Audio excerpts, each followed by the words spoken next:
everybody, to another episode of Command Combat Battle Reports. Today we have Flames of War in Tunisia. With me today is John Madden. Hey, we're gonna have a good game today. We're gonna go to Uzbekistan. Actually, it's Tunisia, but that'd be close enough. Today's scenario will be surrounded. The Germans will be in the center with the Allies coming in from both sides. Appropriate, since that's what sort of happened in Tunisia in general. You got the British on the right side, the Germans in the center, a cat apparently watching from behind, and the Americans on the left. That is not the British, sir. That right there are the Irish. Oh, the Irish. Respect them. I'm sorry, the Irish. They'd probably be very ticked off. Leave your hate in the comments below. Absolutely. Alright, so the Germans are all dug in this oasis. They've got some Panzer IIIs there, I think, along with Tigers. It's either 3s or 4, but I think it's 3s. So Germans bogarting the water, figures. Oh yeah, it's Tunisia, so it's probably 3s. And they've got some anti-tank guns up there with the infantry, and they've got some air support.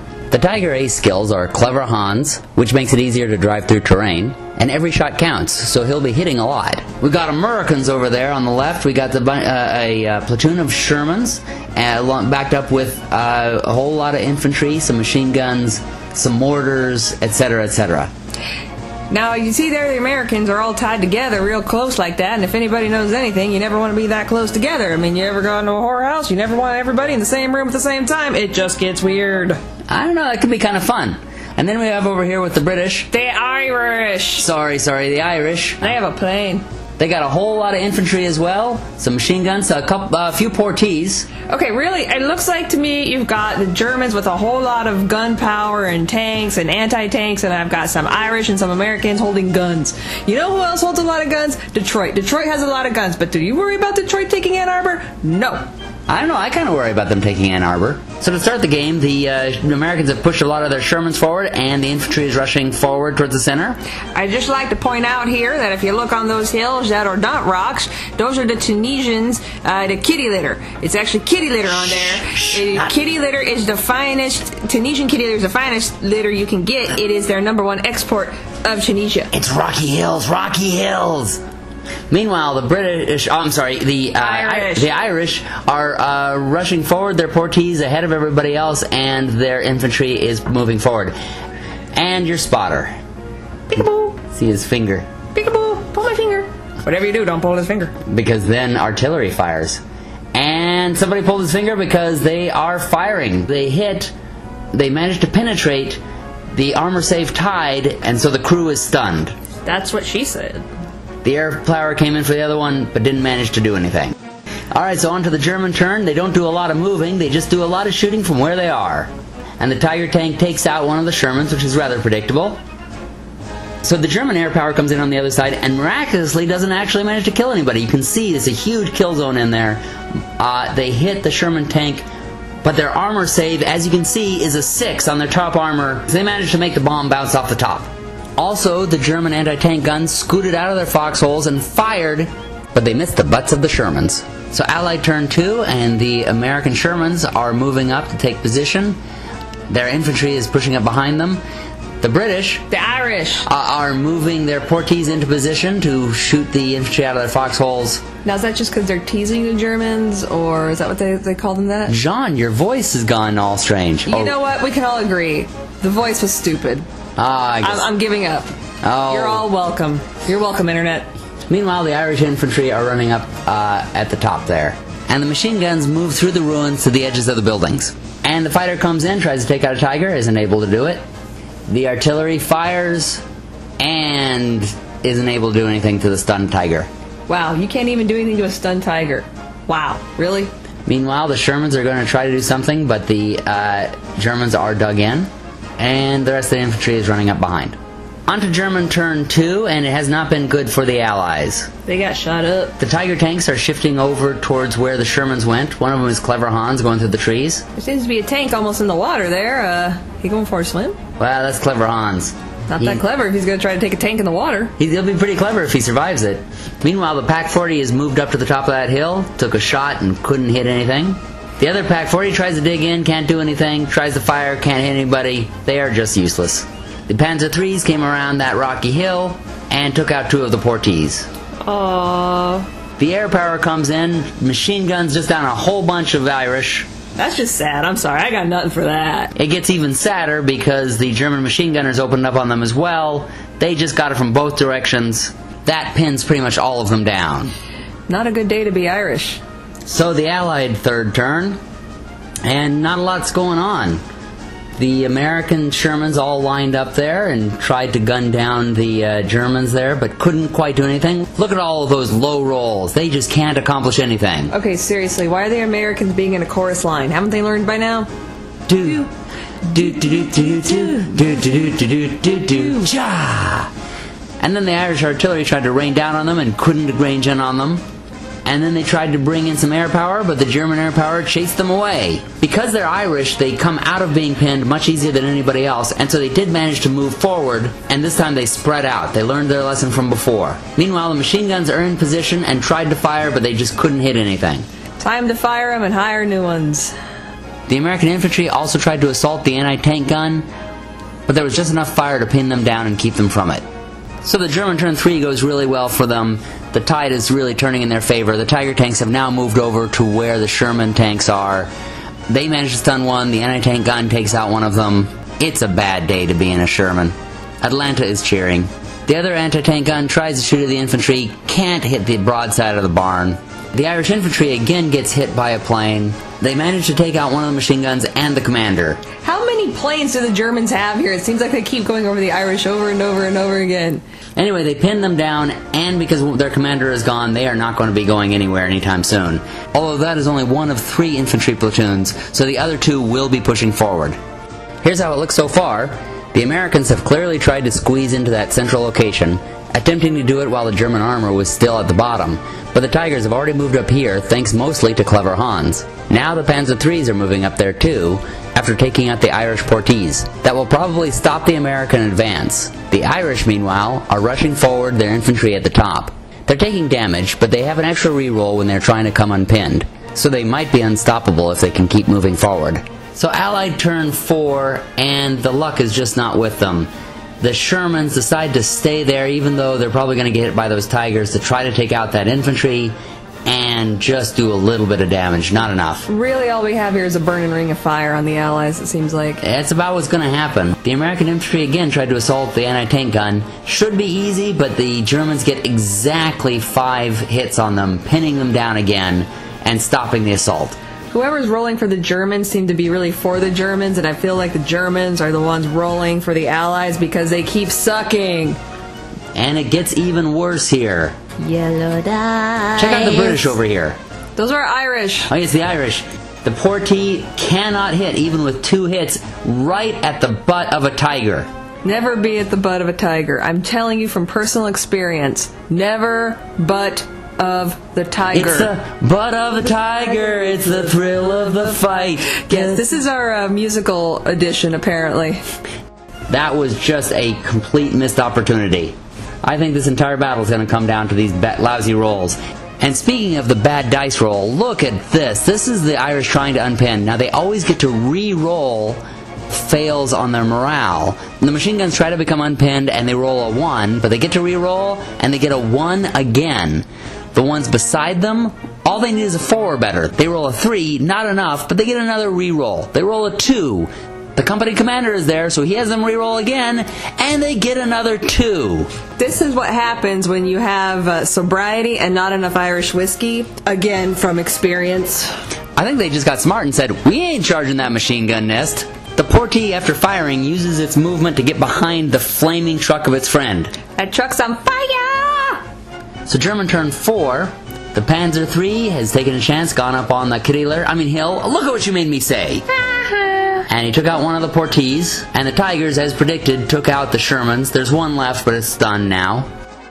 The anti-tank gun takes out one of the American machine guns. Thinking plane comes around again. Seems like, okay, how does that plane do that? It doesn't even turn. It just keeps swooping in from the same direction time after time after time. Or is it hovering? Is it a helicopter actually that's hovering? Because that's weird. Or was it aliens? This is not the History Channel. Sorry. Pretty amazing shot here. He was ranging in on a spotter, which is an impossible shot, but he rolled a 6 to range in. This is the only 6 that will be rolled in this entire game. He does manage to hit. The spotter and the machine gunner both roll 1s for saves, but he can't follow it up on a firepower. Apparently that bomb just perfectly went in through the window with just an amazing shot, but then it didn't go off. Apparently he was shooting blanks. Sounds like about every date I went on in college. So in the Allied turn 5, the luck of the Irish continues, or should I say the unluck of the Irish. So racist. So the spotter only needs a 4 or better to become unpinned, and he gets a re-roll, but yet he rolls 2 2s. The same is true of the machine gun crew and the infantry, so much of their side is remaining pinned. So on their own now, the artillery has to fire. They don't manage to range in on anything, but the infantry takes a pot shot and does manage to kill that pesky machine gun that's back there. The Irish infantry going around that hill charges the lone German infantry that was dug in, takes them out, is countercharged, has to roll morale, once again fails it twice. The company commander puts his die in there, and yet again they fail. Just wow. That is 9 failures in a row. They only need a 4 or better, but 9 times they rolled under a 4. So they pull away from the combat and are pinned like their buddies. Meanwhile, the plane comes in, tries to hit the Panzer III, but can't penetrate it. It sounds like every date I had in college. Now the American infantry, realizing they can't go any further, especially against Tigers, hides in the woods of the oasis. They all hide behind one tree. Bunch of tree huggers. On to German turn 5, and this is where it gets a little bit tedious because the Americans have been stalled down there at the oasis. The tank and the anti-tank gun continue to pound away at them. Meanwhile, at the top of the board, the machine gunner continues to shoot down a lot of the Irish. I thought they killed the machine gunner. There's a second machine gunner. Well, now that's just bad luck. It's the bad luck of the Irish. And continue to pin down that infantry platoon. However, there are 2 infantry platoons up there I hadn't noticed before. One of them is down to a single stand and a single leader. The other one has a few more people there. The Americans dig in the oasis. They're basically keeping themselves within range of the objective, but probably will not be able to move on it. So they're basically just getting close enough to get shot. That's about right. Brilliant. The observer becomes unpinned, tries to range the artillery in, but just can't do anything to those Tigers. Oh, but he does take out the company commander, so even if the Germans win this, the company commander will not be able to see his own victory. The Irish near the back once again roll snake eyes when they try to unpin. I mean, if you're going to plan a melee or whatever you call it, you got to plan ahead of time. This is just bad. This is just sad. Especially, look at this. The platoon that's up around that hill, they can't unpin either. Even though they get 2 rolls and their company commander roll, they cannot get a single 4. I don't even know how many rolls that is without succeeding yet. However, there is that platoon that's made up only of the command stand and the 1 infantry stand, and they pass their morale roll. They're going in. They're like Leroy Jenkins. They will stop at nothing. It turns out that the majority of the German infantry is too far away to support, and so the defensive fire is minimal. He charges at that building and he gets in there. He hits. He scores. He takes them out. The rest of that German platoon jumps out of their foxholes and tries to counterattack Leroy, but they can't make it to him in time. Leroy continues his charge, running into one of the stands, hits it and takes it out. Another German stand manages to get to him, attacks, but rolls a 1 and misses. Leroy Jenkins fights back and takes him out. He is a 1-man blowtorch, cutting through the German infantry like it's butter. God damn it, Leroy. The rest of the German infantry tries to rush in on him, but they roll a 3 on their morale and they are pushed back. Leroy Jenkins has cut into their lines, made it into their ruins, and is now holding on inside enemy lines. Now you can see they're actually in range of the objective. The Germans have to take that back, or the Irish just may win this. All thanks to Leroy. So you got to take him over here, and then you got to move it out over there. And if you don't do that over there, then you see those burning right there. That's no good. So you got to X that out, and you got to come over here, and then you splash some water on that, put it on your camel. Don't forget your camel. You always want your camel. Now you're going to take it over here, and then you're going to shoot that, and then move over there, and you're done. That's it. That's all you got to do. The tanks continue to pound away at the Americans, taking out one of their bazookas. They charge Leroy, who was not able to shoot any of them down in defensive fire. But look at those numbers on impact. Once again, the Germans get snake eyes. The luck of the Irish really is rubbed off on them. The Irish come back with a 5 and a 1, killing off one stand and pushing back the other. The Germans are slowly running out of people who can contest them. No matter how strong they are at the bottom, they may lose this because of the top. The Irish now send their artillery down on those Tigers, but simply cannot even range in on them. That apparently is a blind spotter, seeing as it's of two very large targets. It's handy, capable spotter. The Americans hunker down, going to ground, just trying to hold their position long enough to keep the Germans occupied, while the Irish take their objective. Some of the Irish infantry remain pinned down. Nothing can get them going, not even Leroy Jenkins. Not even Guinness! However, those around the company commander see that Leroy is out there on his own. They get off their asses and run out there to save him. Save him! Oh, geez, stick to the plane! Oh, Jesus. Let's go, Leroy, meanwhile, jumps out of his cover, charges out at the German infantry. They can't do anything in defensive fire. Leroy gets boxcars in his charge, finishing off that German platoon. He then turns his attention on the anti-tank gun, and since they're not able to run anywhere, he takes them out too. Oh my God. Leroy is truly the hero of this game. The commander of that platoon sees that everybody else has run, and turns tail himself. Leroy then jumps back into cover. Oh my God. The Germans now see what the real threat is, and they send their two big boys after him. The Tiger tanks have gone up on that hill and are firing out at Leroy. They hit, Leroy does not save, but they do not make their firepower. The same thing is true when firing at the Americans. The German air power meanwhile comes in, fires at the unit trying to come in to save Leroy, but they're apparently too good at dodging the bullets because they save. We do have a soul stone up, don't we? The Irish once again try to rain down their artillery on the Tigers, but just simply can't seem to do it. That spotter really needs to take the blindfolds off. Leroy's friends, now remembering that the Germans have those planes, have scattered, but they are still rushing to try to go out and save him from the Tigers. Why do you do this shit, Leroy? During the German turn, they continue to try to do something to the Americans, but just can't.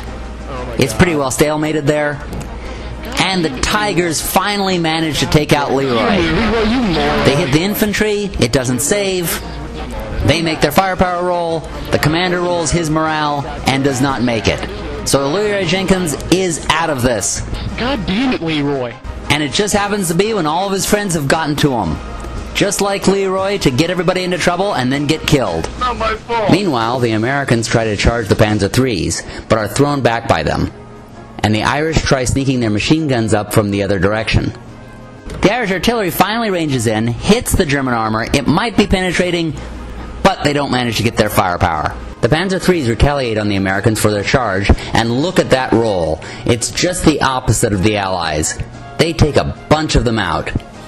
The Tigers, meanwhile, pound away at Leroy's friends in the ruins. There's very little they can do, because they don't really have much of a chance at charging these Tigers. I think Leroy's friends are used to getting pounded. The Irish try instead to bring their machine guns up that rocky hill in hopes that they can dislodge the German infantry at the oasis, while the American infantry continues to hunker down and stay alive. At the oasis. And the Irish infantry tries to do the same at the ruins at the top. The artillery continues to rain down on the Tiger, almost penetrating again, but can't back it up with firepower. The Panzer IIIs move in on the Americans and just annihilate them. There aren't many of them left. The Americans can't roll saving throws to save their lives. Literally. The Tigers, meanwhile, do more damage on the Irish in the ruins. One of the platoons is whittled down until it has to take a morale roll and fails. That takes the Allies below 50%, and they surrender this battle. So this fight is over with a German victory. Leroy, you were just stupid as hell. That'll do it for us here as well. Thank you all for watching. Be sure to subscribe and keep watching. And keep watching out for Detroit. Happy gaming, everybody. At least I have chicken.